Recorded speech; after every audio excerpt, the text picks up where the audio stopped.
I took a pregnancy test last night and I have a 4-month-old, so like we're not trying to get pregnant right now. Before giving birth, we did have the idea in our head of like Irish twins or 2 under 2, but I'm exhausted right now, so we're definitely using protection and not trying. So I breastfed my firstborn for 2.5 years and I breastfeed this guy. But the past few days my milk supply has decreased, and I have never experienced this before. Like, I'm very lucky to say that I have always just had a full supply. We have been mindfully giving the boy bottles since he was born because my husband stays home with him sometimes, you know, and wants to feed the boy, and then he's not just dependent on my milk supply.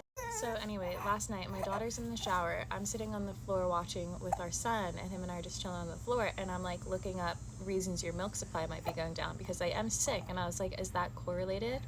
And the top result was, when you're pregnant, your milk supply might change if you're still breastfeeding another child. I was like, oh my god, I need to take a pregnancy test right now, and I have stacks of pregnancy tests and ovulation tests. So I took the test, I waited like a minute, it didn't look pregnant, and I was like, I'm not pregnant, and I put it in the garbage. My husband comes home from work, he takes a shower, and I guess it was like on top of the garbage, and he runs and he's like, are you not gonna tell me? And I'm like, what? He goes, you're pregnant? And I was like, no, what? And he's like, there's 2 lines on that. And I'm like, what are you talking about? I'm like, I don't think I'm pregnant.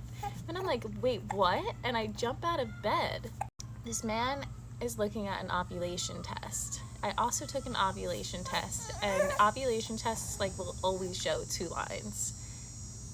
I'm like, that's an ovulation test.